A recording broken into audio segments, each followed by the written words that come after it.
जिस पति को तुमने कुत्ते की दुम बना के रखा है, जानती हो कौन है वो? आज जो तुम्हारे पैरों के नीचे धूल साफ कर रहा है, कल तुम्हारे आसमान का मालिक था। जिसे तुमने नौकर समझा है, वो देश के सबसे बड़े बड़े खिलाड़ियों के साथ एक ही टेबल पर बैठकर बड़े बड़े फैसले करता है। उसके पास पैसा ही नहीं, इज्जत, ताकत और एक ऐसी पहचान है जिसे दुनिया सलाम करती है। अरे उसके सामने तो बड़े बड़े मंत्री, बिजनेसमैन, यहाँ तक कि चीफ मिनिस्टर भी अपना सर झुकाते हैं, और तुम सबने उसे अपना गुलाम बना के रखा है।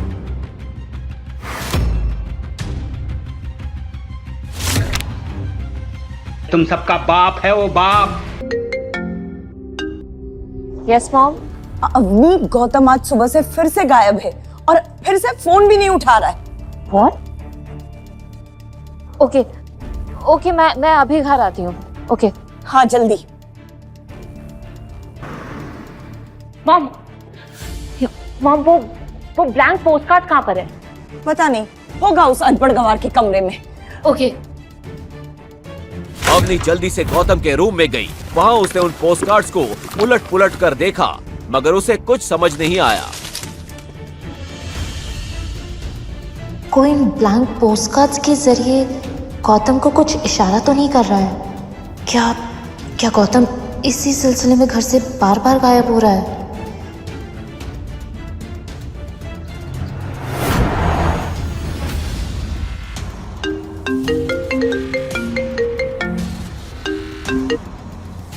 हाँ कबीर। हेलो अवनी, तुम्हारा ये अनपढ़ हस्बैंड बड़ा काम का चीज है यार। नहीं, सुबह मेरा ड्राइवर नहीं आया था, तो मैंने कहा कि मेरी कार ऑफिस तक ड्राइव करके पहुंचा दूं, तो खुद ड्राइवर बन गया।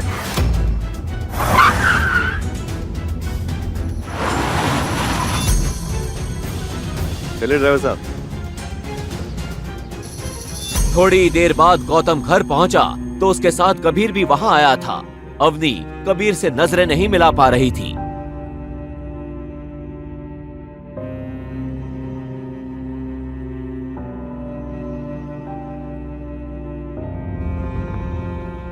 अवनी, तुम्हारे दादाजी को ये भिखारी ही मिला था। वो कहीं ऐसा नहीं हो कि तुम लोगों का सारा कीमती सामान लेके एक दिन ये भाग जाए। ये गौतम कभी किसी को बैठकर जवाब क्यों नहीं देता? नल्ला पति है मेरा, क्या कबीर की बात सच हो सकती थी? मैं जरा कपड़े धो लेता हूँ।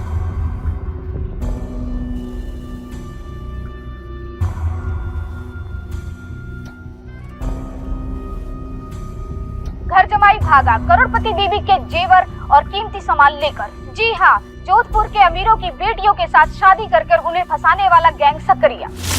इस गैंग के लड़के भोले भाले बनकर घर जमाई बनते हैं, फिर सब कुछ लूट कर गायब हो जाते हैं। सॉरी। गौतम। मगर गौतम ने कोई जवाब नहीं दिया। अवनी और घबरा गई और उठकर गौतम को किचन, बाथरूम, कुत्तों के रूम, हर जगह ढूंढने लगी, मगर वो कहीं नहीं दिखा। गौतम! मॉम गौतम कहाँ है? अभी तो यही था, खिड़की के पीछे से टीवी देख रहा था। पता है, आज भी पूरा दिन गायब था, एक काम नहीं किया कामचोर ने।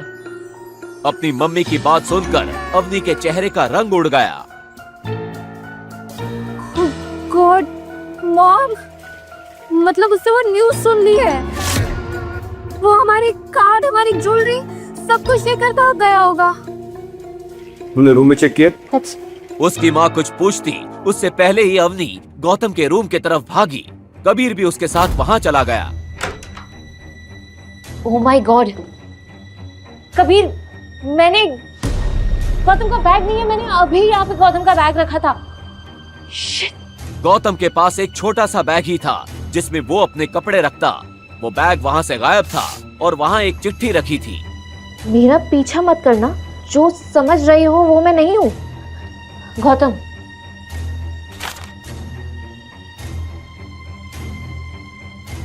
फोन स्विच ऑफ आ रहा है। लेट्स गो। हाँ, हेलो इंस्पेक्टर, मैं कबीर आनंद बोल रहा हूँ।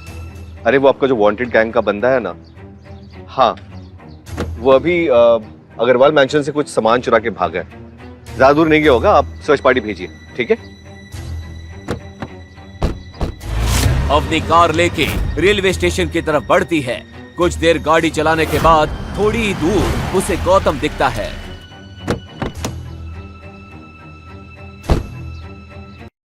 चोर कहाँ जा रहा है? हाँ, बैग निकाल। कबीर गौतम को धक्का देता है और बैग छीन लेता है और बैग खोलकर देखता है उसमें एक महंगा आईफोन था और एक ऐसे बैंक का वीआईपी कार्ड था जहां सिर्फ अमीरों के अकाउंट होते थे। उस कार्ड पर कोई नाम नहीं लिखा था, साथ ही उसमें बहुत सारे वैसे ही ब्लैंक पोस्ट कार्ड्स थे जिन पर गौतम का नाम लिखा था। इतने सारे ब्लैंक पोस्ट कार्ड्स कहाँ से आई है? क्या मतलब है इसका? और ये बोलो गौतम, किसने दिया तुम्हें वो वीआईपी कार्ड? कहाँ से लाए तुम? बोलो। और हमारे घर से चुराया सामान कहाँ रखा है? तब तक पुलिस की सर्च वैन वहां आ जाती है। धर लिया रे स्टोर ने। चोर? मैंने किया, मैंने कुछ नहीं चुराया। अच्छा, यही है इंस्पेक्टर साहब जो शोरूम पे चक्कर लगा रहा था, इसीने चोरी की है। दादी सा का बर्थडे गिफ्ट लेने के लिए गौतम शहर की सबसे महंगी और लग्जरियस ज्वेलरी शॉप के सामने खड़ा था। ग्लास के पीछे चमक रहे करोड़ों के डायमंड नेकलेस को देखकर वो कुछ सोच ही रहा था कि तभी अबे ओ भिखारी की औलाद, क्या देख रहे हैं यहाँ पे? यहाँ पे एक एक जेवर 5 लाख से शुरू होती है। तेरी औकात है क्या यहाँ पे? चल भाग यहाँ से। सिर्फ देख ही तो रहा हूँ, देखने के पैसे लगते हैं क्या? तेरी औकात है क्या देखने के? चल निकल। मैं तो सिर्फ सामने खड़ा था, मैंने कुछ नहीं चुराया। अच्छा, थाने चल, वहाँ के तेल भिगे डंडे हैं, तुझसे खुद उगलवा लेंगे कि तूने चोरी कैसे की और इतनी सी देर में हार किसने दे आया। चल ले चलो इसे। इंस्पेक्टर साहब आपको गलतफहमी हो रही है, मैंने कुछ नहीं चुराया। सर गलतफहमी हो रही है आपको इंस्पेक्टर साहब, मैंने कुछ नहीं किया, मैंने कुछ नहीं चुराया। इंस्पेक्टर साहब आप गलत समझ रहे हैं मुझे। पुलिस वाले गौतम को उठाकर थाने ले गए। अरे छोड़ो मुझे, छोड़ो, क्यों पकड़ा है मुझे तुम लोग? छोड़ो। आप गलती कर रहे हैं सर। जाके अंदर चुपचाप बैठ जा, वरना मार मार के अधमरा कर दूंगा। और सुन, उस कोने में मत बैठना, अभी तेरे जैसे एक चोर को इतना पीटा है कि साले का मुंह निकल गया है। इंस्पेक्टर साहब आपको गलतफहमी हुई है, मैं कोई चोर नहीं हूँ, मैं अवनी अग्रवाल का पति हूँ। क्या? अच्छा, तो तू है अग्रवाल फैमिली का वो निठल्ला घर जमाई, अमीर बीवी को लुभाने के लिए चोरी कर रहा था। डालो इसे अंदर। सर प्लीज मेरी बात सुनिए, मैंने कुछ नहीं किया है। देखिए आपको गलतफहमी हो रही है, मैंने कुछ नहीं किया है सर।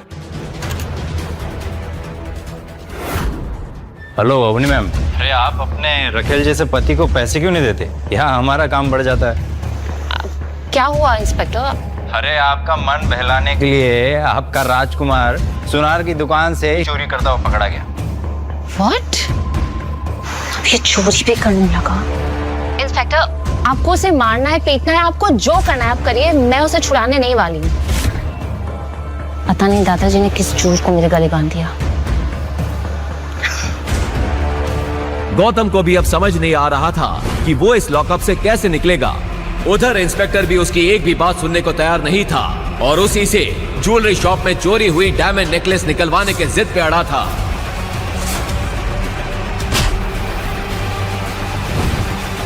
चोरी करता है। इंस्पेक्टर एक मोटा डंडा लेकर गौतम को पीटने के लिए बढ़ा, तभी पीछे से एक कड़क आवाज आई।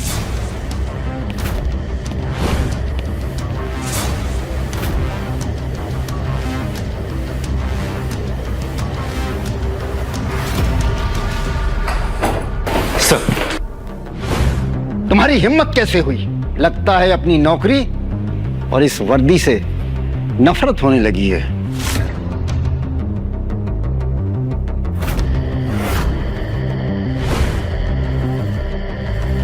हुकुम, आपको यहां जो परेशानी हुई उसके लिए मैं आपसे माफी मांगता हूं। सर, ये आप क्या कर रहे हैं सर?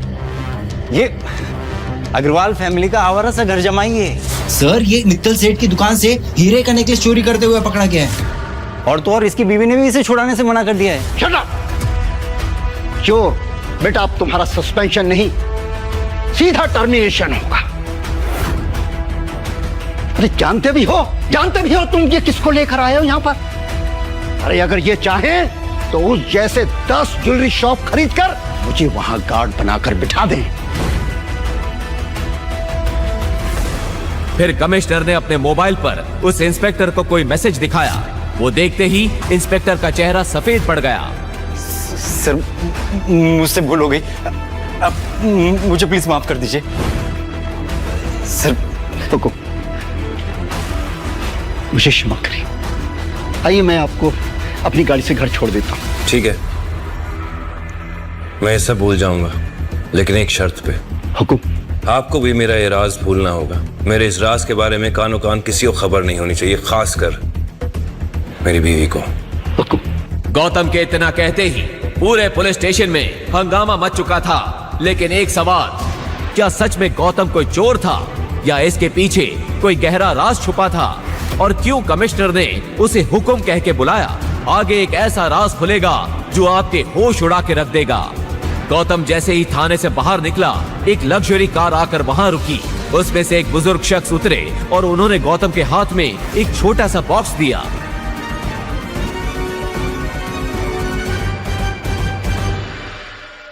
गौतम जल्दी जल्दी अवनी की दादी साथ गायत्री देवी के बर्थडे वेन्यू पर पहुंचा।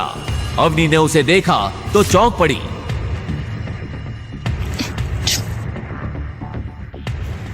यहाँ कहाँ से आ गए? चोर कहीं के। किसने छुड़ाया तुम्हें थाने से? वहीं पड़े पड़े सड़ जाते ना तो अच्छा होता।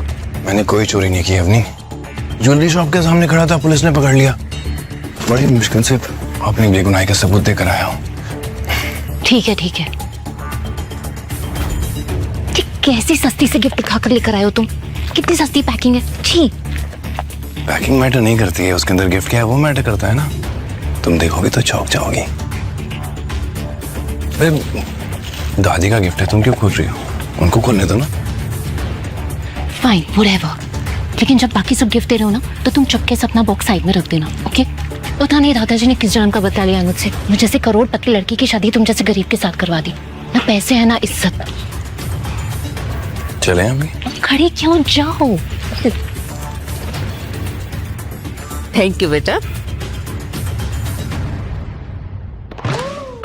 और तभी उस पार्टी में 4 चांद लगाने आई अवनी की cousin Shanaya. Expensive black dress पहने, हाथ में गोल्डन गिफ्ट लिए। जैसे ही उसने एंट्री ली, पूरी पार्टी की नजर उसी पर टिक गई। सबके बीच से गुजरती हुई वो सीधा दादी सा की तरफ बढ़ गई। अरे शनाया, तुमको क्या जरूरत थी गिफ्ट लाने की? दादी क्या बात कर रहे हो? आपका बर्थडे और मैं खाली हाथ आ जाऊं? बिल्कुल भी नहीं। देखो देखो, इम्प्रेस हो जाओगे। ऐसी बात है, फिर तो देखना पड़ेगा।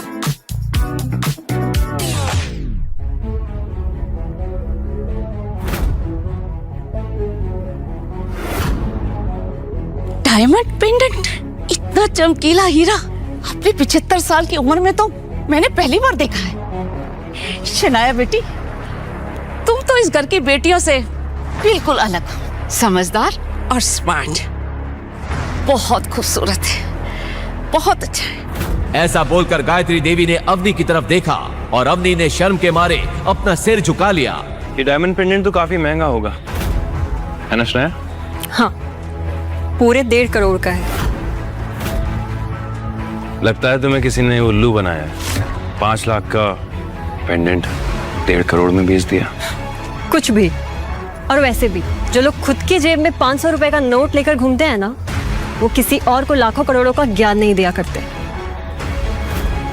तू इस पार्टी को खराब करने आया, खुद तो निठल्ला है और डायमंड का दाम गलत बता के मेरी पोती को सबके सामने जलील करता है। दादी साहब, मुझ पे भरोसा नहीं है तो मिस्टर पारेख से पूछ लीजिए।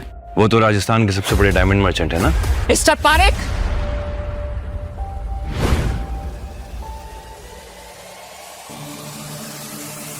देखिए और दाम बताइए।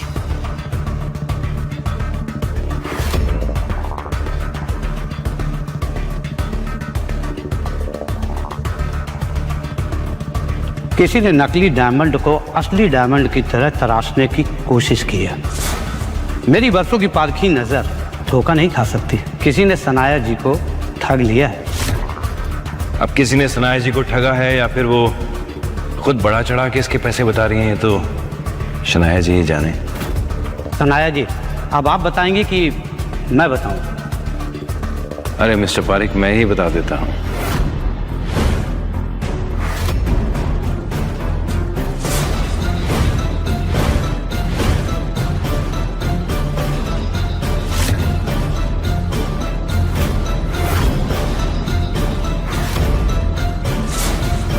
सॉरी सॉरी सॉरी सॉरी, तुम्हारा पेंडेंट डायमंड का नहीं, कांच का है।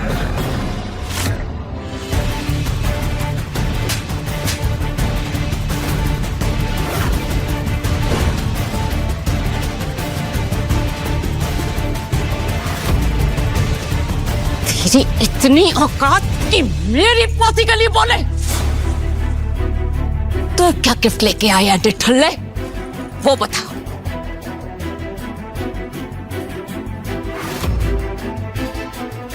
ये भी 2 कौड़ी का होगा। मिस्टर पारिक, मौका लगे तो इस तोहफे को भी परख लीजिएगा।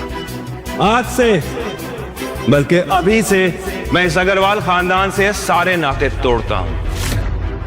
लालिसा, थप्पड़ नहीं मारना चाहिए था। जिस कुत्ते को आपने 2 साल तक पाला, वो आज ये घर छोड़ के जा रहा है। लेकिन एक दिन आएगा कि आप खुद अपने घुटनों के बल बैठ के माफी मांगेंगे, तब बात करेंगे। अपने कहे इन शब्दों के गुरूर में गौतम पार्टी से चला गया। उसके इस तेवर से पार्टी में आए मेहमानों का मनोरंजन तो हुआ ही था, लगे हाथ अवनी की बेइज्जती भी हो गई थी। गौतम, लेकिन गायत्री देवी को पहली बार गौतम की बातों में एक रॉयल अंदाज दिखा था।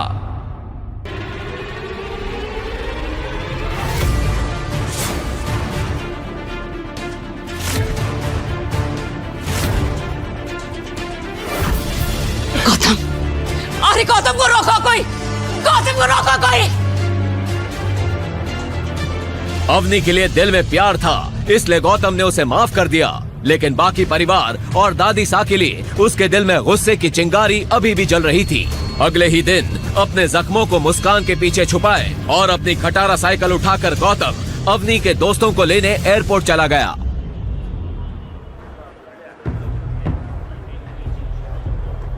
प्लेन लैंड करे 20 मिनट हो चुके थे।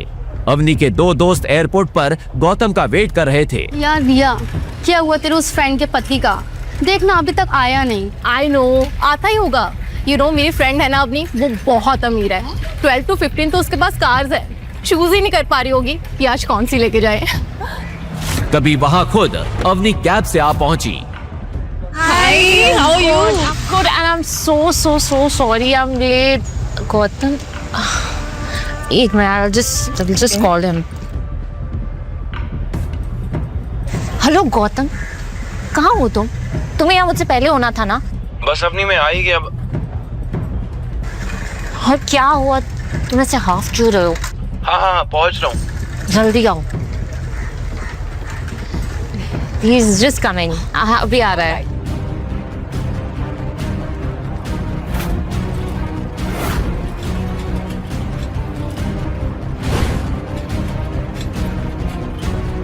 सॉरी, थोड़ा लेट हो गया। गौतम को देख रिया को तो यकीन ही नहीं हो रहा था कि कोई इंसान साइकिल पर किसी को लेने एयरपोर्ट कैसे आ सकता है। और अवनी तो शर्म से पानी पानी हो रही थी। छी अवनी, तेरा ये भिखारी पति अभी तक भिख मंगा है, हमें एयरपोर्ट पे लेने अपनी खटारा साइकिल पे आ गया। छी, ये अवनी का पति है? मुझे तो लगा कोई भिखारी है। ये साइकिल वही थी जिससे गौतम दूल्हा बनकर अपने ससुराल में आया था और जिसे देख सब हंस हंस के लोटपोट हो गए थे। अवनी की कजन शनाया ने तो उसका बड़ा मजाक बनाया था। वाह, क्या बात है दीदी, तुम्हारा दूल्हा तो कमाल का है। दूसरों के दूल्हे कार से, हेलीकॉप्टर से एंट्री लेते हैं, तुम्हारा वाला तो मस्त साइकिल से आया है।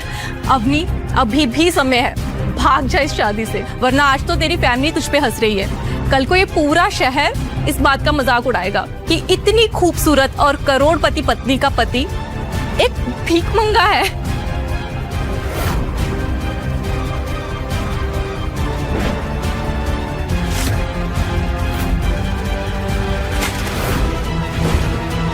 तुमने क्या कसम खा रखी है गौतम कि सबके सामने मेरी नाक कटाओगे? मेरी करोड़पति फ्रेंड्स को एयरपोर्ट पे लेने के लिए साइकिल से आए हो, तुम्हें शर्म नहीं आती? मैंने कहा था ना घर से गाड़ी लेकर आना तुम। अवनी जब मैं घर गया ना तो एक गाड़ी खड़ी थी और जब मैं चाबी लेने गया तो बड़े वाले नौकर ने बोला कि ये गाड़ी नहीं ले जा सकते। तो मैं क्या करता? God, I can't with you, Gautam. You know, तुम वो घंटा हो जैसे कोई भी बजा के चला जाता है। घंटा? घर के जमाई होने के बाद भी घर के नौकर तुम्हें डांट लगा के चले जाते हैं। You know why? क्योंकि तुम एक फटेहाल भिखारी हो। अरे गाड़ी नहीं थी तो कैब से आ जाते ना। पैसे नहीं थे मेरे पास, सिर्फ 75 रुपए थे। फिर मैंने सोचा मैं यहाँ आके तुमसे पैसे ले लूंगा। You know what? थोड़े पैसे मुझसे ले लो और जाके जहर लेकर आ जाओ। तुम जैसे भिखमंगे पति होने से बेटर है कि मैं मर जाऊं। You know what? अभी हम शहर के सबसे बड़े होटल उमेद भवन जा रहे हैं। तुम वो सामान गाड़ी में रखोगे और फिर अपनी साइकिल से पीछे पीछे आओगे और वहां रूम में सामान रखवाओगे। यही तुम्हारी सजा है। अवनी की सहेलियों की हंसी और तानों के बीच गौतम ने बिना कुछ कहे सारा सामान गाड़ी की डिक्की में रखा और चुपचाप सिर झुकाए अवनी के सामने जाकर रुक गया। और तुम अपनी एक खटारा साइकिल लेकर हमारे पीछे पीछे आओ।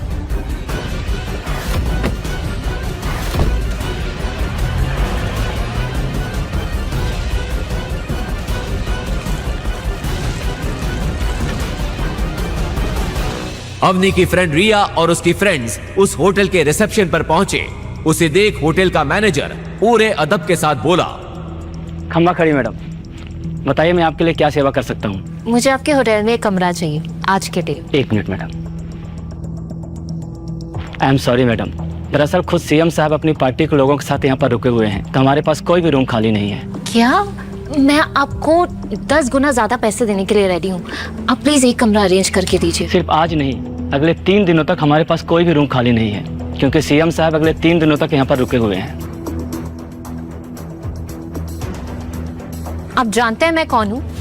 देखिए आप कुछ भी करिए और मेरी फ्रेंड्स को एक कमरा अरेंज करके दीजिए please. I am sorry madam, जब तक सीएम साहब यहाँ पर रुके हुए हैं मैं आपको रूम अरेंज नहीं कर पाऊंगा, तो प्लीज आप किसी दूसरे होटल में मैनेज कर लीजिए। क्या यार रिया, तू तो बहुत बड़ी बड़ी बातें बोलती थी अवनी के बारे में कि इस शहर के सबसे बड़े खानदान से है, और ये क्या एक रूम तक अरेंज नहीं कर पाई? हाँ यार अवनी, मुझे सच में लगा था तू है तो सब सही होगा, लेकिन ये क्या? I am sorry guys, trust me, अगर ये सीएम का इशू नहीं होता ना तो हम इसी होटल में रुकते।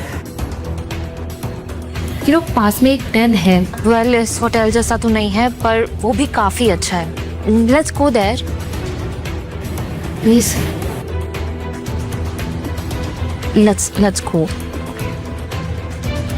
वो कुछ कदम आगे चले ही थे कि गौतम वहां आ पहुंचा।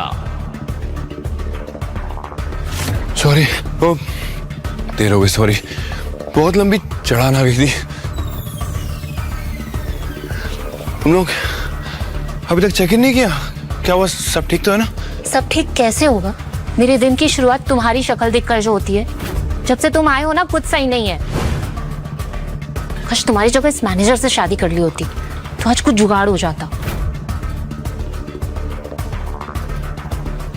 अरे सर आप यहाँ?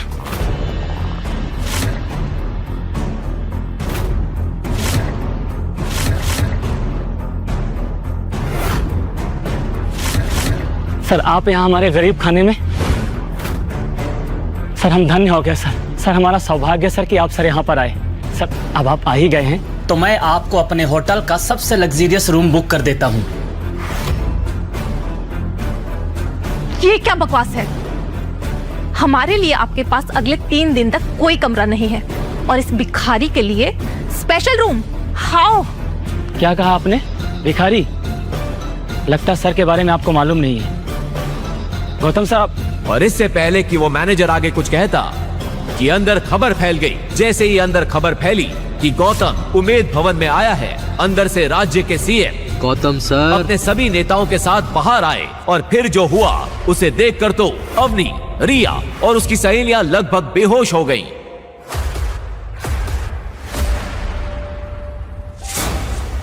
गौतम सर कैसे हैं सर आप? सर तो आखिरकार आपसे मुलाकात हो गई। सब सच कह रहे थे। आज मेरा और मेरी पार्टी का लकी डे है सर। इलेक्शन आ रहे हैं सर, आपकी कृपा दृष्टि हम पर बनाए रखिएगा सर। पूरे राज्य में सब एक ही बात कहते हैं सर, जिसके सर पर गौतम जी का हाथ है उसी की सरकार, उसी का विकास है। बस गौतम सर, आपसे सहयोग की आवश्यकता है। अपनी इतनी खातिरदारी देखकर जहां गौतम अनकंफर्टेबल फील कर रहा था, वहीं दूसरी ओर अवनी और उसके दोस्त हैरान थे कि गौतम के आगे राज्य का चीफ मिनिस्टर और शहर के सबसे बड़े 5 स्टार होटल का मैनेजर हाथ जोड़े खड़े थे। तभी गौतम ने आंखों ही आंखों में उन दोनों को कोई इशारा किया। इशारा पाते ही सीएम की टोली अपने रास्ते निकल गई। उनके जाते ही गौतम सबसे हिचकिचाते हुए बोला, क्या चल रहा है इस होटल में? पता नहीं लोग मुझे कौन सा गौतम समझ रहे हैं। तभी तो मैं ये सोचूं कि गौतम जैसे भिखमंगे के साथ सीएम सर हाथ क्यों मिला रहे थे। जमाई जी, जमाई जी, जमाई जी। और तभी वहां भागती हुई अवनी की दादी गायत्री आ पहुंची। उनके हाथ में अब तक गौतम का दिया हुआ गिफ्ट था। जमाई जी, हमें माफ कर दीजिए, हमसे बहुत बड़ी भूल होगी। हमारे घर में हीरा था और हमने उसकी कदर नहीं की। जब तुम्हारा तोहफा देखा तब मुझे समझ में आया कि हम कितने बड़े बेवकूफ थे। अरे तुम्हारा तोहफा तो करोड़ों रुपयों के हीरे जवाहरात से भी ऊपर है।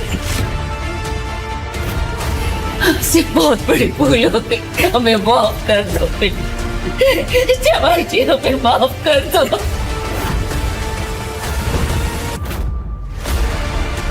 वो दादी, गौतम ने ऐसा क्या खजाना दे दिया आपको कि आप दौड़ी चली आई यहाँ पर? दिखाओ जरा, 1 मिनट।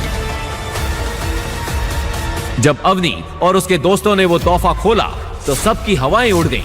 आखिर ऐसा क्या गिफ्ट दिया था गौतम ने? क्या सच में गौतम कोई बड़ा आदमी है? अगर है तो वो कौन है? कोई माफिया, पॉलिटिशियन, बिजनेसमैन या कहीं का किंग? लेकिन अगर वो इतना अमीर और पावरफुल है तो ऐसे गरीबों और लीचड़ों वाली लाइफ क्यों जी रहा था? सब लोग हैरान होकर अवनी की तरफ देख रहे थे। उसके हाथ में एक बेहद सुंदर हीरों का जगमगाता नेकलेस था। किसी को विश्वास नहीं हो रहा था इतना कीमती नेकलेस गौतम जैसे निठल्ले ने गिफ्ट किया था। तभी वहां नील और शनाया भी आ पहुंचे। उन्होंने सारी बात सुन ली थी। शनाया को गायत्री देवी का यह बदला रुख देखकर काफी गुस्सा आ रहा था। तभी अचानक अवनी ने गौतम से पूछा, गौतम, सच सच बताओ, तुम्हारे पास ये नेकलेस कहाँ से आया? मैं अगर कुछ कहूंगा तो तुम मेरी बात का यकीन करोगी? अवनी बिना इस बात का जवाब दिए गौतम की आंखों में आंखें डालकर देखने लगी। ये मुझे किसी और ने दिया है, खास तुम्हें देने के लिए। अच्छा, वाह, तुम जैसे फालतू आदमी को कोई इतनी महंगी चीज क्यों देगा? इससे पहले कि आगे कोई और सवाल जवाब कर पाता, गायत्री देवी गुस्से में बोली, बस इस तरह बाहर तमाशा करना सही नहीं है, बाकी बातें घर पर होंगी। गायत्री देवी को भी अब पछतावा हो रहा था कि बिना सोचे समझे वो ये मान बैठी कि गौतम जैसा निठल्ला इतना कीमती हार गिफ्ट कर सकता है। उन्हें खुद पर गुस्सा आने लगा। इधर गौतम को भी इस बात का अंदाजा हो चुका था। उसने मौका देखते ही मुंशी जी को अग्रवाल मैंशन पहुंचने का मैसेज कर दिया। घर आते ही अवनी गुस्से में चिल्लाई, गौतम, बस बहुत हुआ। आखिर और कितना झूठ बोलोगे तुम? तुम्हें दिख नहीं रहा कि तुम्हारी वजह से हमारे परिवार की कितनी बेइज्जती हो रही है? बस मुझे और कुछ नहीं सुनना। अभी के अभी दादी के पैरों में गिर के माफी मांगो। मैं सच कह रहा हूँ अवनी, ये नेकलेस मैंने चुराया नहीं है। अगर तुम्हें मेरी बात का यकीन नहीं है तो तुम पुलिस को बुला सकती हो। शनाया ने गुस्से से कहा, हाँ वो तो हम करेंगे ही, आज तुम यहां से बचकर नहीं जाने वाले। ये कहते हुए शनाया अपना मोबाइल निकालकर पुलिस का नंबर डायल करने लगी, लेकिन अवनी ने उसी वक्त उसे रोक दिया। 1 मिनट शनाया, अभी तक कुछ साबित नहीं हुआ है। शनाया गुस्से में बोली, अब साबित होने को क्या बाकी रह गया है? तुम्हारा पति चोर है, चोर था और चोर ही रहेगा। शनाया ने यह कहते हुए नंबर डायल कर दिया, लेकिन इससे पहले कि वो पुलिस को फोन लगाती, उसे मुंशी जी सामने से आते हुए दिखाई दिए। आज ये हो क्या रहा है?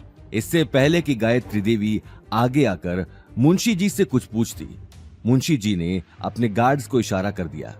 उनकी आंखें गुस्से में लाल थीं। इतने बड़े एम्पायर के मालिक गौतम की बेइज्जती होते वो देख नहीं पा रहे थे। सब वापस ले चलो, कुछ नहीं रहना चाहिए। क्या हुआ आप ये सब? मैं प्लीज मुझे अभी किसी से बात नहीं करनी। मुंशी जी की बात सुनते ही सभी गार्ड्स ने हॉल में रखे हुए गिफ्ट्स को वापस गाड़ियों में भरना शुरू कर दिया। रघुवीर और सिद्धार्थ एक दूसरे को देखने लगे। किसी की कुछ समझ नहीं आ रहा था। उसी वक्त सिद्धार्थ मुंशी जी को समझाने के लिए आगे आ गया। सर क्या हुआ? आप किसी बात पर नाराज तो नहीं हो गए? अगर कुछ बात हुई है तो हम बैठकर सुलझा लेते हैं। मेरे डैड राठौड़ फैमिली को अच्छे से जानते हैं। कौन है तुम्हारे डैड? मैं तुम्हारे डैड को जानता भी नहीं हूं, इसलिए हटो मेरे रास्ते से। राठौड़ परिवार की तुम जैसे लोगों के साथ जान पहचान। अरे तुम्हारा दिमाग ठिकाने पर है? मुंशी जी का तमतमाया हुआ चेहरा देखकर सभी डर के मारे एक दूसरे को देखने लगे, लेकिन गौतम शांत खड़ा होकर तमाशा देख रहा था। वहीं अवनी और उसके परिवार के लिए ये सारी बातें हैरान कर देने वाली थी, लेकिन गायत्री देवी अपने परिवार की खुलेआम बेइज्जती होते नहीं देख पा रही थी। रघुवीर जी, आखिर ये सब हो क्या रहा है? आप कुछ बोलते क्यों नहीं? रघुवीर ने मौके की नजाकत को देखते ही अपना सिर झुका लिया। वो ये बात अच्छे से जानता था कि उसके मुंह से एक भी शब्द निकलते ही उसका झूठ पकड़ा जाएगा। नील अब तक गायत्री देवी को देख रहा था। वो अपनी बहन और दादी का मायूस चेहरा नहीं देख पा रहा था। उसने मुंशी जी से आकर कहा, सर मेरी बात सुनिए, हम लोग दरअसल। हट जाओ, मुझे अपना काम करने दो। ये बात कहते हुए मुंशी जी गौतम को देखने लगे। उसी वक्त गौतम ने शनाया की तरफ इशारा कर दिया। मुंशी जी की नजर अचानक ही शनाया के हाथ में पकड़े नेकलेस पर चली गई। ये नेकलेस तुम्हारे पास कहां से आया? मैं यही बात आपको समझाने की कोशिश कर रहा हूं। ये नेकलेस इस गौतम ने चुराया था और हम इसलिए पुलिस। साफ मालूम पड़ रहा था कि नील को बात घुमाने का मौका मिल गया था, लेकिन मुंशी जी ये बात सुनते ही गुस्से में लाल हो गए। किसने कहा कि नेकलेस इन्होंने चुराया है? सर, नील ठीक कह रहा है। ये नेकलेस। अगर मेरे हुक्म ने यहां आने के लिए नहीं कहा होता तो मैं कभी आपके दरवाजे पर कदम नहीं रखता। ये बात कहते हुए मुंशी जी गायत्री देवी की आंखों में आंखें डालकर देखने लगे। अचानक ही उनकी नजर अवनी पर चली गई। अवनी को देखते ही उन्होंने शनाया के हाथ से नेकलेस ले लिया और अवनी के पास चले गए। मिस अवनी, मुझे माफ करना, आपको बेवजह इतनी तकलीफ उठानी पड़ी। दरअसल ये नेकलेस छोटे हुक्म ने खास आपके लिए भेजा है। मुंशी जी की इस बात ने सभी को सोचने पर मजबूर कर दिया। सभी को यकीन हो चुका था कि कुछ देर पहले जो गौतम बोल रहा था वो सही था, लेकिन अवनी को अभी तक अपनी आंखों पर यकीन नहीं हो रहा था। मेरे लिए भेजा? लेकिन क्यों? ये बात सुनकर मुंशी जी गौतम को देखने लगे। क्योंकि हमारे छोटे हुक्म आपको पसंद करते हैं और इसलिए उन्होंने आपके लिए एक छोटा सा नजराना भेजा है, और ये सारे गिफ्ट भी उन्होंने ही यहां भेजे हैं। गायत्री देवी ये बात सुनते ही हैरान रह गई। साथ ही गीता और अनिल को भी यकीन नहीं हो रहा था, लेकिन सबसे ज्यादा हैरानी अवनी को थी, क्योंकि जिस आदमी ने उसके लिए गिफ्ट भेजा था, अवनी ने आज तक उस आदमी को देखा भी नहीं था। मुझे कुछ समझ नहीं आ रहा, आखिर कौन है आपके छोटे हुक्म? ये सवाल सुनते ही मुंशी जी और गौतम एक दूसरे को देखने लगे, लेकिन गौतम ने उसी वक्त इशारे से अपने बारे में बताने से मना कर दिया। वक्त आने पर आपको सब पता चल जाएगा। अभी मैं आपको कुछ नहीं बता सकता। अभी मुझे चलना चाहिए। ये बात कहते ही मुंशी जी तुरंत वहां से निकल गए। अवनी एक पल के लिए खामोश खड़ी थी। आज उसके सामने एक ऐसा सच था जिसे वो आसानी से एक्सेप्ट नहीं कर पा रही थी, लेकिन अगले 1 साल बाद इसी सच्चाई से उसका सामना होने वाला था। अवनी को इस बात का ख्याल आते ही मुंशी जी को रोकने के लिए वो गेट से बाहर जाने लगी। लेकिन बिना आपके हुक्म के बारे में जाने मैं ये नेकलेस नहीं ले सकती। मुंशी जी वहां से जा चुके थे। अब सभी लोगों की नजर अवनी और गौतम पर टिकी थी। पूरे हॉल में सन्नाटा छा चुका था। उसी वक्त गौतम ने सन्नाटे को तोड़ते हुए कहा, अवनी, मैंने कहा था कि मैंने नेकलेस नहीं चुराया। गौतम की आवाज सुनते ही अवनी को अपनी गलती का एहसास हो गया, लेकिन वहीं दूसरी तरफ गायत्री देवी को बहुत बड़ी अपॉर्चुनिटी सामने नजर आ रही थी। गायत्री देवी सिर्फ पैसों के पीछे ही भागती थी। उम्र बढ़ने के साथ साथ उसके दिमाग में पैसों का भूत बढ़ता जा रहा था, और अब तो अवनी जैसा बहुत बड़ा बैंक उसके सामने था, जिस पर जोधपुर का शाही परिवार दिल लुटा बैठा था। ये बात सोचते ही उसके दिल में अवनी के लिए अपना नजरिया चेंज हो गया, और उन्होंने प्यार से अवनी के कंधे पर हाथ रखा। अवनी, तुमने कभी मुझसे इस बात का जिक्र नहीं किया कि तुम इतने बड़े परिवार को जानती हो, और तो और दादी सा आपको गलतफहमी हुई है। मुझे खुद इस बात का कुछ अंदाजा नहीं है। बस अब कितना छुपाओगी? सच कहूँ तो गलती मेरी ही है।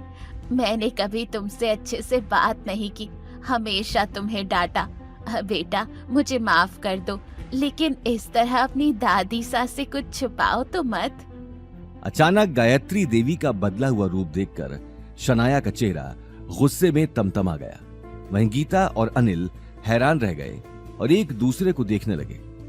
एक ही झटके में पार्टी में आए हुए लोगों की नजरों में अवनी के लिए इज्जत बढ़ गई, और गीता ये मौका हाथ से नहीं जाने देने वाली थी।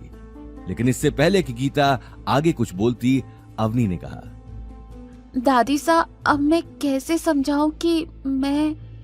ठीक है अवनी बेटा, अब अपने दिमाग पर इतना जोर मत डाल। मासा, अब अवनी की उम्र ही क्या है, और ऊपर से मेरी बेटी मेरी तरह ही इतनी ब्यूटीफुल भी है। हो सकता है अवनी ने जोधपुर के छोटे हुकुम को नहीं देखा हो, लेकिन उनकी नजर तो मेरी बेटी के ऊपर पड़ गई है। ये बात कहते हुए गीता गायत्री देवी को देखने लगी। अवनी बेटा देख, तकदीर खुद तेरे पास आई है, इसीलिए आज मेरी बात को मत टालना। तो प्लीज इस गौतम को डिवोर्स दे दे, और जोधपुर के छोटे हुकुम, जिंदगी में पहली बार तुम्हारी माँ ने कोई ढंग की बात की है। मेरा भी यही कहना है कि जितनी जल्दी हो सके इस गौतम को तलाक दो। वैसे भी जब से तुम्हारी इससे शादी हुई है तब से... गायत्री देवी गौतम के पास आकर उसकी आंखों में देखने लगी। अवनी अब गौतम के खिलाफ नहीं सुन सकती थी। वो अगले ही पल गौतम और गायत्री देवी के बीच आकर खड़ी हो गई। बस दादी सा, इस बार गौतम की कोई गलती नहीं थी। उसके बावजूद भी आप लोगों ने उसे इतना कुछ कहा, लेकिन अब और नहीं, और मैं गौतम को डिवोर्स नहीं देने वाली। अवनी की आंखों में खुद के लिए गुस्सा देखकर गायत्री देवी का चेहरा तमतमा गया। परिवार में आज तक किसी ने भी गायत्री देवी की बात काटने की हिम्मत नहीं की थी। तुम जैसी बित्ते भर की लड़की की इतनी हिम्मत कि तुमने मेरी बात बीच में काटी। मैंने सोचा तुम्हारे अंदर थोड़ी सी तो अकल बची होगी, लेकिन तुम्हारा दिमाग भी तुम्हारे बाप की तरह बिल्कुल खाली है। अरे जब अपने पति की इतनी ही पड़ी है तो फिर शादी के बाद अपने पीछे आशिक क्यों लगा रखे हैं? बाहर चक्कर चलाने से पहले कम से कम अपने पीछे लगे नाम का तो ख्याल कर लेती। कम से कम हमारी इज्जत तो बची रहती। एक के बाद एक गायत्री देवी ने बंदूक की गोली की तरह कड़वी बातें बरसाना शुरू कर दिया। अवनी की आंखों की कोर गीली हो चुकी थी। गौतम अवनी को इस हालत में नहीं देख पा रहा था।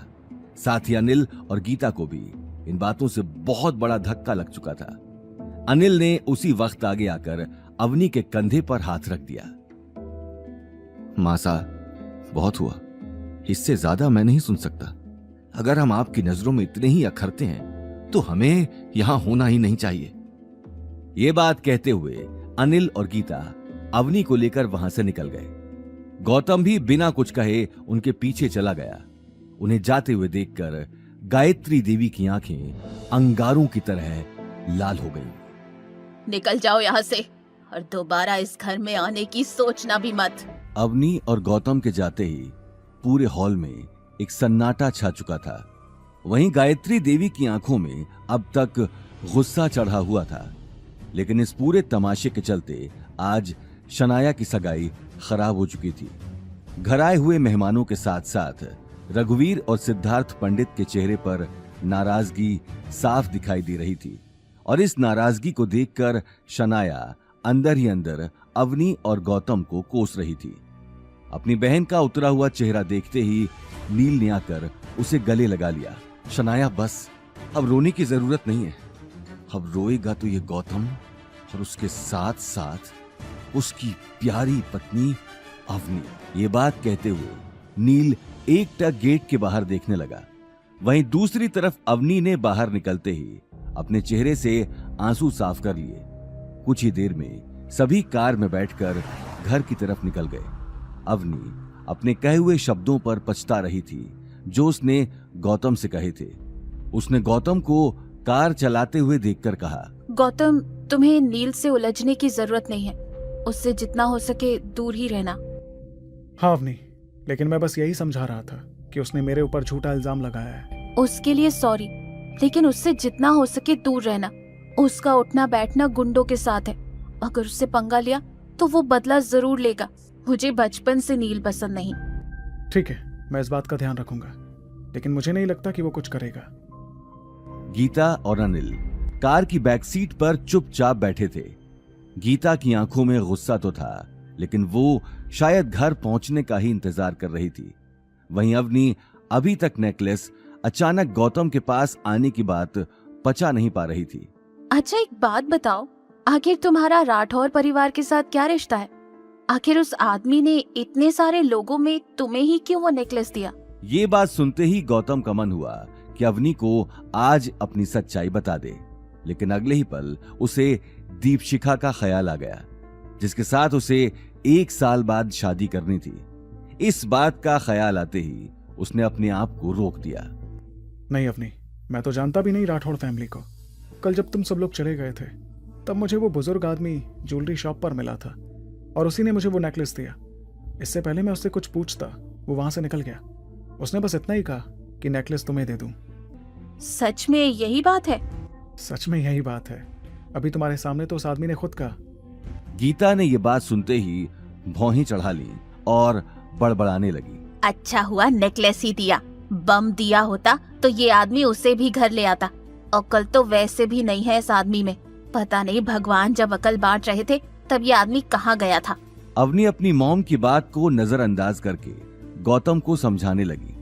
गौतम का भी ध्यान कार चलाने में ही था। गौतम, ऐसे किसी से भी कुछ भी लेने की जरूरत नहीं है। तुम जानते नहीं हो कि लोग तुम्हारा कैसे फायदा उठा लेते हैं। आइंदा जब तक सामने वाले से कोई जान पहचान ना हो तब तक उससे कुछ मत लेना। हाँ, आइंदा कभी ऐसी गलती नहीं होगी। गौतम से बात करने के बाद अवनी कार से बाहर देखने लगी। वो समझ गई थी कि मुंशी जी के पास गौतम से अच्छा जरिया नहीं था अपनी बात पहुंचाने का, लेकिन वो इस बात से बेखबर थी कि मुंशी जी ने गौतम के कहने पर ही ये सारा नाटक खेला था।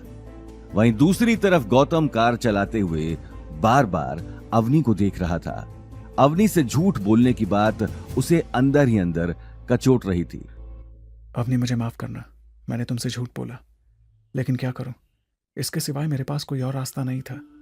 अगर तुम्हें सच बताता हूं तो मुंशी जी से किया हुआ वादा तोड़ना पड़ेगा, इसलिए अगले 1 साल तक मैं तुम्हें सच नहीं बताऊंगा। अग्रवाल हाउस से वापस आने के बाद सभी के चेहरे पर मायूसी छाई थी। सभी एक एक कर घर के अंदर चले गए। रात हो चुकी थी। गीता ने अंदर कदम रखते ही गौतम के ऊपर एक खड़ूस सास की तरह ताने बरसाने शुरू कर दिए। गौतम भी सिर झुकाए सुनता जा रहा था। शक्ल तो देखो इस ढीठ की। इतना सब कुछ सुनने के बाद भी बेशर्मों की तरह खड़ा है, मुंह में जैसे दही जमा रखा हो। अवनी के पूजनीय दादाजी ने अगर इस महान हस्ती से मेरी बेटी की शादी न कराई होती तो आज मेरी बेटी भी किसी बड़े घर की बहू होती। बड़ा घर तो छोड़ो, हमें तो अपने ही घर में एक भूत पालना पड़ रहा है। गौतम, बस बहुत हुआ। बहुत तोड़ ली तुमने घर बैठकर मुफ्त की रोटियां। तुम्हारी वजह से हमें हर वक्त लोगों के सामने जलील होना पड़ता है, इसलिए अब कहीं ना कहीं जाकर जॉब ढूंढो।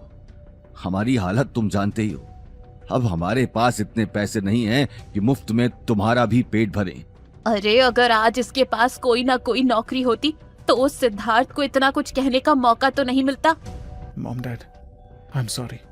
मेरी वजह से आपको लोगों के ताने सुनने पड़े, लेकिन ऐसा नहीं है कि मैंने कोशिश नहीं की।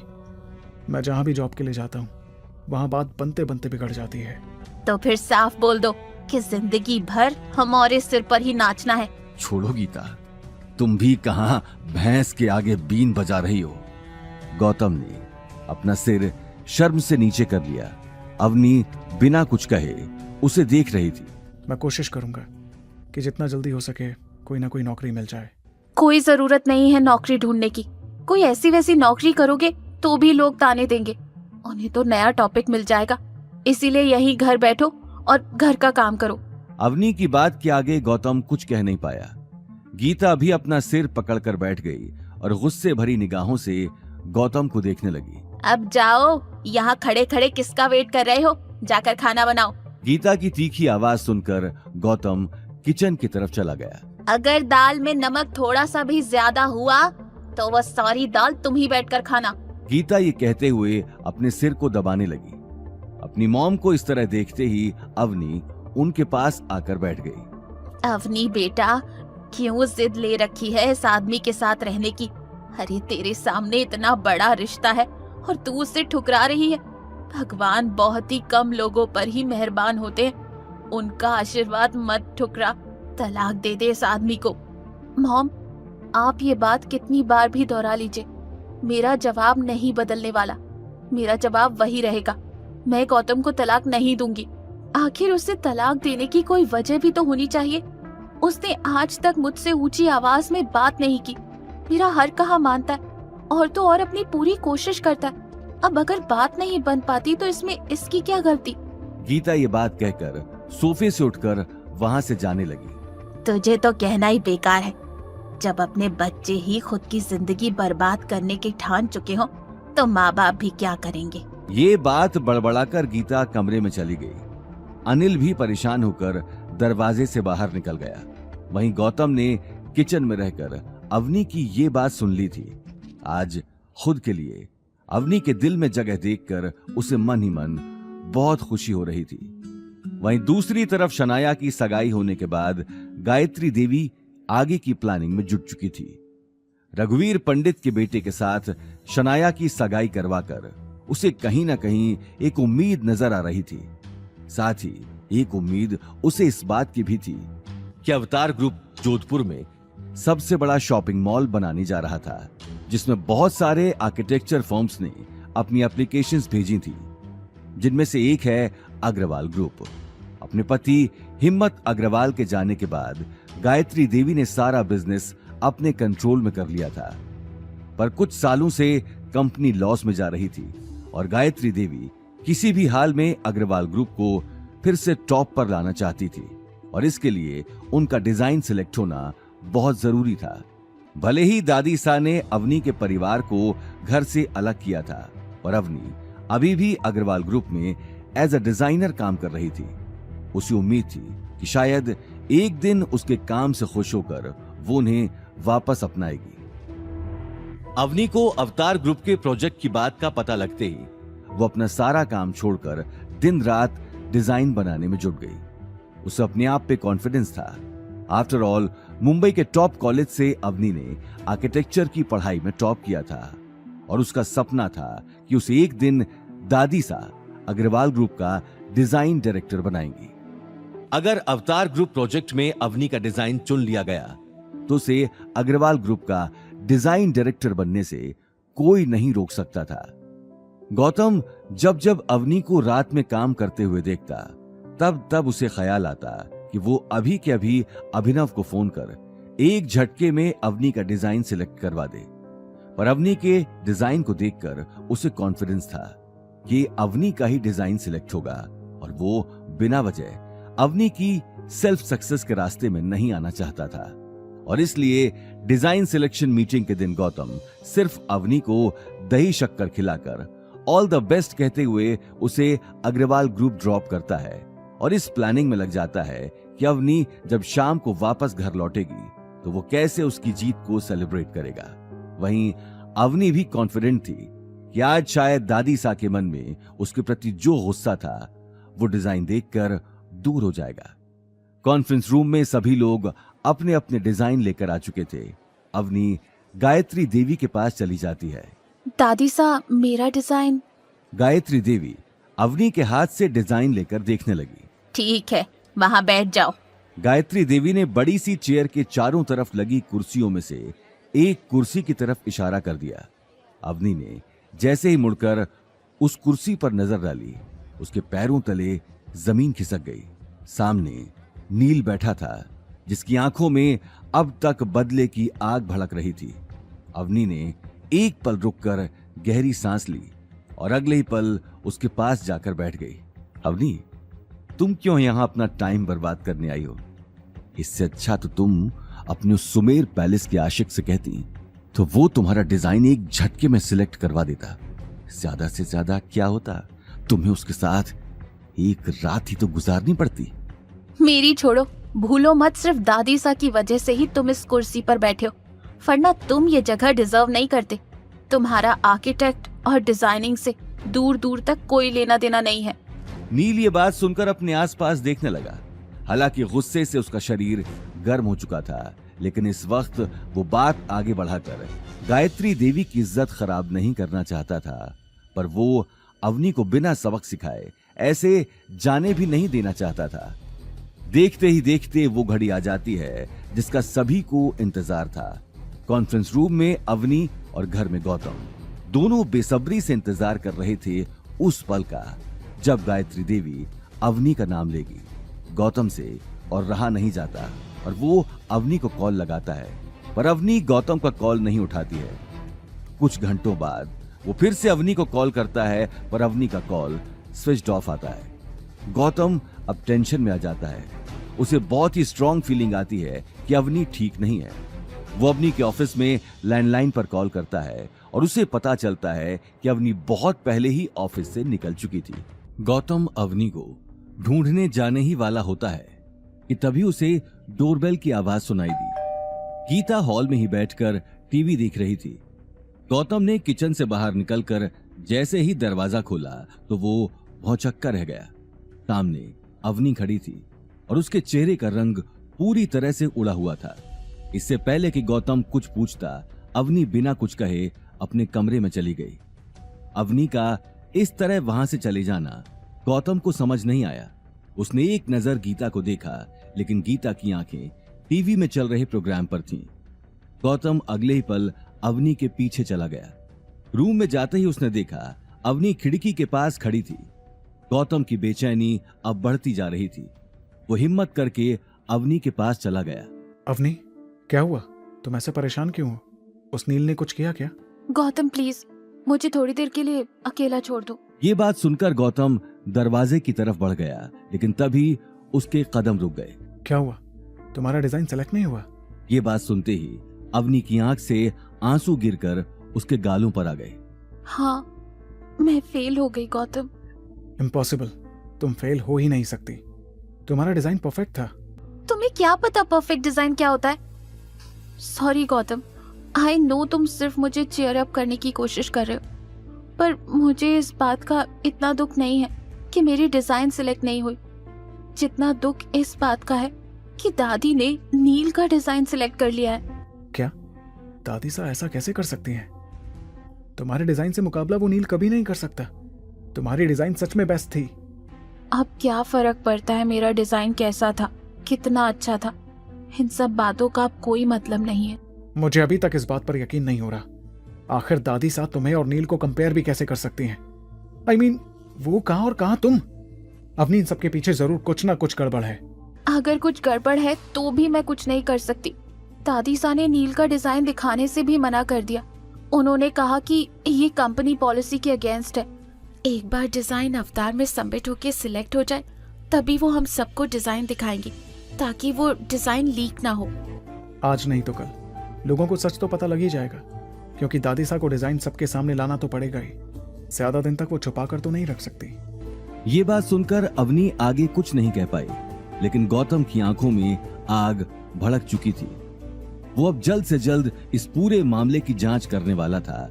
उसे पक्का यकीन था कि गायत्री देवी ने जानबूझ के अवनी के साथ पिछले दिनों का बदला लिया है, और गौतम का शक सही साबित होता है। जब अग्रवाल ग्रुप में दादी सा नील को डिजाइन अवतार ग्रुप में सबमिट करने के लिए देती हैं और नील डिजाइन को देखकर शॉक्ड हो जाता है क्योंकि वो उसका बनाया हुआ डिजाइन नहीं है बल्कि अवनी का डिजाइन है। दादी सा, इसका मतलब आपने अवनी का डिजाइन मेरे नाम से रिप्रेजेंट किया है? हाँ, ये डिजाइन अवनी का ही है, लेकिन वो मेरी कंपनी में डिजाइन डायरेक्टर की पोस्ट डिजर्व नहीं करती। वैसे भी उसने और उसके पति ने मिलकर हमारे परिवार के नाम पर कीचड़ मल रखा है। अब मैं परिवार का नाम इससे ज्यादा खराब होते हुए नहीं देख सकती हूँ। तुम अग्रवाल परिवार का होने वाला कल हो और तुम ये ज्यादा डिजर्व करते हो। ठीक है दादी, लेकिन अवनी को इस बात का पता चल गया तो क्या उसका पति कौन सा कोई राजकुमार है कि वो हमसे पंगा लेगा? घर से निकाल ही चुकी हूँ। ज्यादा नाटक किया उसने तो नौकरी से भी निकाल दूंगी। शनाया की सगाई के दिन उसके बेकार पति के लिए मेरी इंसल्ट हुई थी ना। अब देखो क्या क्या होता है उन दोनों के साथ। एक तरफ गायत्री देवी अवनी से बदला लेने का पहला कदम बढ़ा चुकी थी, वहीं दूसरी तरफ गौतम अवनी को दुखी नहीं देख पा रहा था। वो मान ही नहीं सकता था कि नील जैसा अय्याश आदमी जिससे सिर्फ पार्टी करने का शौक है, वो अपने दिन रात डिजाइन बनाने में लगाएगा। और गौतम को यह भी पता था कि गायत्री देवी कितनी एम्बिशियस है। वो अवनी को नीचा जरूर दिखाना चाहती थी, पर वो उसके लिए अवतार ग्रुप के प्रोजेक्ट खोने का रिस्क नहीं लेने वाली थी। तो फिर अवनी के डिजाइन से बेटर डिजाइन उसे कहां से मिला होगा? गौतम मुंशी जी को कॉल लगाकर उनसे फाइंड आउट करना चाहता है कि क्या नील या गायत्री देवी ने किसी इंटरनेशनल डिजाइनर का काम चुराया है, क्योंकि उसे कॉन्फिडेंस था कि राजस्थान में क्या इंडिया में भी कोई भी अवनी के इस डिजाइन को बीट नहीं कर सकता था। देखते ही देखते दिन निकल गया। अवनी अनिल और गीता से ऑफिस में क्या हुआ छुपाती है और गौतम से भी कहती है कि इस बारे में वो उनसे कुछ ना कहे। अवनी ऑफिस के लिए निकली और अभी भी उसकी आंखों में वही मायूसी छाई हुई थी। गौतम अवनी के साथ ऑफिस जाना चाहता था। वो उसे उदास अकेले में नहीं छोड़ना चाहता था, पर गीता को लगता है कि गौतम घर के कामकाज में कामचोरी करना चाहता है और तब वो पैर दर्द का बहाना बनाती है और गौतम से अपने पैर दबवाती है। वो गौतम को एक मिनट भी अकेला नहीं छोड़ती कि वो मुंशी जी या अभिनव से ये पता कराए कि अग्रवाल ग्रुप में क्या हो रहा है। बार बार उसके दिमाग में अवनी का वो मायूस चेहरा आता रहता है, पर वो जितने भी बहाने बनाए गीता उससे कोई ना कोई काम कराती ही रहती है। वहीं दूसरी तरफ गायत्री देवी ने अभिनव गुप्ता के पास अवनी का डिजाइन भेज दिया, जिस पर अब नील का नाम लिखा था। अभिनव ने एक ही नजर में आने वाले प्रोजेक्ट के लिए उस डिजाइन को सिलेक्ट कर लिया। पूरी कंपनी में खुशी का माहौल छाया हुआ था, लेकिन सबसे ज्यादा खुशी शनाया और नील को थी, क्योंकि नील अब कंपनी का डिजाइन डायरेक्टर बन चुका था। वहीं अवनी को कंपनी में आते ही कुछ अलग सा फील होने लगा। इससे पहले कि वो किसी से कुछ पूछती, शनाया उसके सामने आकर खड़ी हो गई और उसे ऊपर से नीचे तक देखने लगी और फिर बोली, जाओ जाकर नील का कैबिन साफ करो, वो आता ही होगा। मैं उसका कैबिन साफ क्यों करूं? मैं यहाँ उसका काम करने नहीं आती, कंपनी का काम करने आती हूँ। शनाया उससे मुस्कुराकर बोली, तुम अब मेरे भाई डिजाइन डायरेक्टर के अंडर ही काम करने वाली हो और उसने तुम्हारी ड्यूटीज चेंज करवा दी हैं। तुम्हारे पास कोई कैबिन नहीं है, जाओ जाकर ऑफिस साफ करो। इम्पॉसिबल नील, ये नहीं। शनाया तुरंत बोली, चुप, अब नील तुम्हारा बॉस है, इसलिए नील सर कहने की आदत डाल लो। नील का सोचना है कि तुम्हें अभी बहुत कुछ सीखने की जरूरत है। ये बात सुनते ही अवनी की आंखें गुस्से में लाल हो गई। कहाँ है नील? मुझे उससे फेस टू फेस बात करनी है। शनाया फिर मुस्कुराकर बोली, नील अभी अवतार ग्रुप के चेयरमैन के आने का वेट कर रहा है। फाइनल कॉन्ट्रैक्ट जो साइन होने वाला है, तुम जाओ यहां से। इससे पहले कि शनाया आगे कुछ कह पाती, अवनी गुस्से में कॉन्फ्रेंस रूम के अंदर चली गई। कॉन्फ्रेंस रूम में केवल 2-3 लोग ही मौजूद थे जो टेबल साफ कर रहे थे। अभिनव गुप्ता के इंतजार में नील प्रोजेक्टर के सामने बैठा था। नील को सामने देखते ही अवनी का चेहरा गुस्से में भड़क गया। नील, तुमने मेरी ड्यूटीज चेंज करवाई है और मेरे कैबिन से मेरा सामान बाहर निकलवा दिया। हाँ, अब मैं तुम्हारा बॉस हूँ, मैं जो चाहूंगा वही। आगे की कहानी जानने के लिए देखिए अगला एपिसोड सिर्फ पॉकेट एफएम के यूट्यूब चैनल पर, और रॉयल वारिस के सारे एपिसोड्स को सुनने के लिए डिस्क्रिप्शन में दी लिंक से डाउनलोड करें पॉकेट एफएम ऐप।